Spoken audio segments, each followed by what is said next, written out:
Oi, gente. Hoje nós vamos discutir um pouco algumas questões sobre o movimento negro e racismo no século XX, a partir da atividade 2 do livro Trilha de Aprendizagem 2, que traz essa questão aí do movimento Black Lives Matter, que foi agora recente, né, uma série de manifestações em relação à violência policial nos Estados Unidos da América com pessoas negras. Embora isso tenha, né, tomado proporções agora na imprensa por conta desse grande movimento, né, do movimento negro norte-americano, nós sabemos que essa é uma realidade aqui no Brasil desde sempre, que está diretamente conectada com o fato da nossa polícia ser uma polícia militarizada, ter tido origem na ditadura militar. Então, todas essas são questões que nós temos que pensar quando nós olhamos para a questão da violência contra a população negra, que é institucional no Brasil. Quando a gente diz que é institucional, a gente está querendo dizer que ela é estrutural, que ela vem desde o governo até o conjunto da sociedade. Então vamos lá, não consigo respirar, suplicava George Floyd, enquanto tinha o seu pescoço pressionado pelo joelho de um policial por 8 minutos e 46 segundos. Depois morreu. O fato ocorreu no dia 25 de maio de 2020 em Minneapolis, Estados Unidos. Na semana seguinte, milhares de pessoas saíram às ruas em diversas cidades dos Estados Unidos e de outros países, contrariando as recomendações dos órgãos de saúde de isolamento social devido à pandemia de coronavírus, para protestarem contra o racismo e a violência policial, visto como tão ou mais letal que o vírus. O movimento negro nos Estados Unidos da América, assim como em outros países, já protagonizou diversas lutas pelos direitos civis da população descendente dos africanos escravizados, no sistema colonial que marcou a ocupação da América ao longo de séculos. O fim da escravidão nesses países não significou liberdade e igualdade para as pessoas escravizadas. As mazelas de um sistema cruel e marcado por violência e desumanização persiste fortemente em nossa sociedade. Martin Luther King, importante líder do movimento negro nos Estados Unidos, fez um discurso em 1963 que se tornou um hino na defesa da igualdade. Vejamos um trecho. Esse discurso, gente, do Martin Luther King é muito famoso, é aquele que começa em inglês com I have a dream.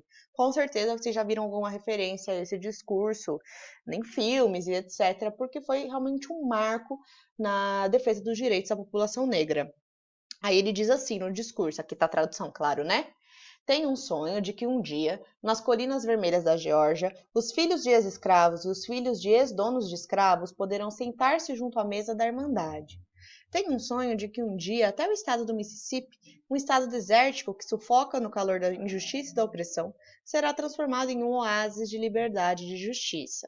Tenho um sonho de que meus 4 filhos viverão um dia em uma nação onde não serão julgados pela cor da sua pele, mas pelo teor de seu caráter. Tenho um sonho hoje. Então, que a liberdade ressoe dos prodigiosos picos de New Hampshire, que a liberdade ecoe das majestosas montanhas de Nova York, que a liberdade ecoe dos elevados aleguines da Pensilvânia, que a liberdade ecoe das nevadas rochosas do Colorado, que a liberdade ecoe das suaves encostas da Califórnia. Mas não só isso, que a liberdade ecoe da montanha de pedra da Geórgia, que a liberdade ecoe da montanha sentinela do Tennessee, que a liberdade ecoe de cada monte e montículo do Mississippi, de cada encosta da montanha, que a liberdade ecoe. Quando isso acontecer, quando deixarmos a liberdade ecoar, quando a deixarmos ressoar em cada vila e vilarejo, em cada estado e em cada cidade, poderemos trazer para mais perto o dia em que todos os filhos de Deus, negros e brancos, judeus e gentios, protestantes e católicos, poderão se dar as mãos e cantar, nas palavras da velha canção negra: livre enfim, livres enfim, estamos livres enfim. Assim como nos Estados Unidos, o Brasil é marcado por diversas lutas da população negra contra as diferentes formas de racismo que estão presentes no nosso cotidiano. Por aqui, diversas práticas racistas são vistas como normais e até encaradas como brincadeiras, né? Muitas piadas, etc.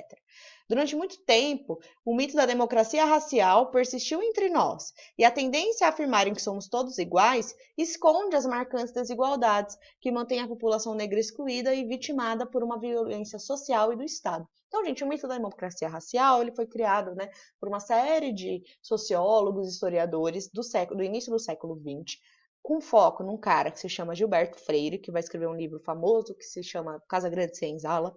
E o mito da democracia racial ele está ligado ao fato de falar isso. Não, somos todos brasileiros. Isso aí de você ser negro não tem nada a ver. Nós somos todos iguais e tal. Isso é verdade, de fato, nós deveríamos ser todos iguais. Mas a questão é que o governo, a polícia não vê todos como iguais. E às vezes usar esse discurso de somos todos iguais é uma forma de apagar a violência que acontece contra as pessoas negras. Os séculos de exploração e a ausência de políticas públicas reparadoras se refletem nos baixos índices de bem-estar da maioria da população, composta por pretos e pardos. Principalmente pelo pouco acesso a direitos básicos, como saúde, moradia digna e educação de qualidade. Aí a Djamila Ribeiro, que é uma filósofa negra muito famosa, que inclusive compôs, né, uma comissão de direitos humanos da Prefeitura de São Paulo na época do governo Haddad, vai dizer que durante 3 séculos, quase 4 séculos, as pessoas negras foram tratadas como mercadoria e construíram as riquezas desse país sem ter acesso a essas riquezas. E a partir daí, essas desigualdades foram sendo construídas. Então, se pessoas negras hoje não ocupam espaço de poder, elas partem de um lugar social que suas oportunidades são restringidas por causa do racismo. Então, às vezes, é esse entendimento que falta às pessoas. E de não discutir o lugar social da branquitude também. De chegar em um espaço de um país de maioria negra e ter só pessoas brancas nesse espaço, e isso ser naturalizado e não ser questionado. Se pessoas brancas estão ocupando esses espaços, será que é porque elas são mais inteligentes e geniais? Ou será que elas tiveram mais condições de estar naqueles espaços? Vou atentar para vocês um dado, gente. O texto aqui traz que negros e pardos compõem 55,8% da população brasileira. Se nós olharmos uma foto, poderia procurar na internet agora, não vou fazer para não travar tudo aqui a gravação. Mas se a gente olhasse uma foto agora do Congresso Nacional, nós veríamos que deve ter tipo 5% de pessoas negras. Como que um país que tem 55,8% de pessoas negras na população tem uma minoria negra ocupando os espaços de poder, como, por exemplo, os órgãos governamentais? Então é isso que ela está querendo dizer, né? Que muitas vezes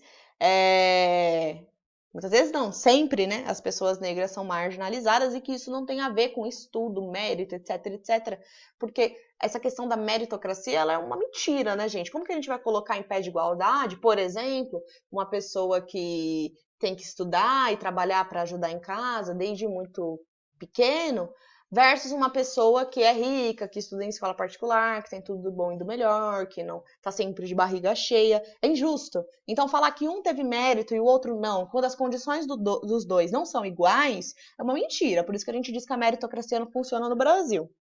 Vidas negras importam é um grito que tem eclodido em manifestações públicas e também nas redes sociais, que denunciam um genocídio da população negra brasileira.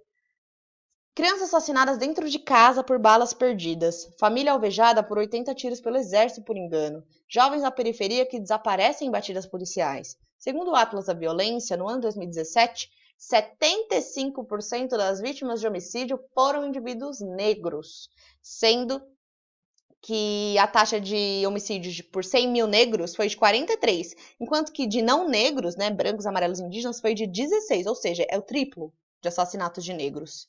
Ou seja, né, proporcionalmente às respectivas populações, para cada indivíduo não negro que sofreu homicídio, aproximadamente 2,7 negros foram mortos, né? A relação do triplo que eu falei. Ou seja, gente, agora tá vindo toda essa discussão racial à tona porque aconteceu nos Estados Unidos, mas olha, os dados do Brasil são aterrorizantes, né? Esses números que a apostila traz para nós. E aqui um gráfico, né, que mostra essa questão. No norte, nordeste, etc. Então, nós vemos que na região norte e nordeste as taxas de homicídio são muito maiores do que aqui no sudeste e no sul. Resumidamente, né, a questão A, escreva qual era o sonho de Martin Luther King. Aí vocês vão colocar que é um sonho de igualdade entre todas as pessoas dos Estados Unidos, etc, etc. B. Diante do relatado no início do texto, você acredita que o sonho de Martin Luther King, apresentado há mais de 50 anos, se realizou? Então, quando ele fala dos Estados Unidos, que tem condições de igualdade, e a gente vê acontecer um caso como esse do George Floyd, que acontece todo dia no Brasil, mas que aconteceu lá, o Martin Luther King conseguiu esse sonho dele? Resposta é não, né? E aí vocês vão explicar por quê. Por quê? Porque os negros continuam a ser segregados, separados, excluídos, maltratados, assassinados nos Estados Unidos. E aí, nascer para vocês colocarem quais as maiores consequências do racismo no Brasil. A maior consequência do racismo no Brasil, a gente pode dizer, né, que é a exclusão da maior parte da população, que é a população negra, e marginalização dessa população, além, né, dos altos índices de violência. Aí deu que o gráfico da taxa de homicídio de negros e não negros da década de 2007 a 2017 revela que as mortes são muito maiores no Norte e no Nordeste. Vocês viram lá que eu mostrei, né? Quais questionamentos a filósofa Djamila Ribeiro nos convida a fazer? Você já havia pensado nessas questões? Então vocês vão ler ali a última parte do texto que fala da Djamila Ribeiro e vão responder. Vocês já devem ter feito isso, mas é muito pessoal, né? Por isso que eu não vou falar que a resposta certinho, mas esses dados, reflexões desses dados, etc. A filósofa, isso é muito importante, viu, gente, esse enunciado aqui. A filósofa e professora estadunidense Angela Davis afirma que, numa sociedade racista, não basta não ser racista, é necessário ser antirracista. O que você entende por antirracista? Quais práticas podem ser consideradas antirracistas? Vamos pensar sobre essa frase. Numa sociedade racista, não basta não ser racista, é necessário ser antirracista. Ou seja, não basta você sozinho falar assim, bom, eu não sou racista, né? Você é branco, eu tô querendo dizer, né? Eu não sou racista, então já tô fazendo minha parte. Não, não é isso. Além de você não ser racista, que é sua obrigação, até porque racismo é crime no Brasil, você ainda tem que lutar contra os princípios racistas, sejam eles do Estado, da polícia, sejam eles no seu cotidiano, quando você vê alguém na sala de aula sendo racista com um colega, ou quando você vê uma situação de racismo na rua. Então não basta você adotar só uma iniciativa individual sua, né? Não, eu não sou racista, então tá ótimo. Porque isso é o mínimo para você, inclusive, não ser um criminoso, porque é crime o racismo no Brasil. Mas o que você faz, né, de antirracismo no seu cotidiano? Então, acho que vocês têm que trazer aqui um exemplo também da vivência de vocês para ser interessante. Aí, tem aqui o site do portal GLDs, que é um portal muito interessante, que traz muito conteúdo sobre cultura e sobre essas discussões, né, relacionadas à população negra no Brasil e no mundo. Nós vamos trabalhar esse portal nas próximas semanas. E aí eu vou pedir para vocês enviarem a correção para mim no Google Sala de Aula e as dúvidas por lá.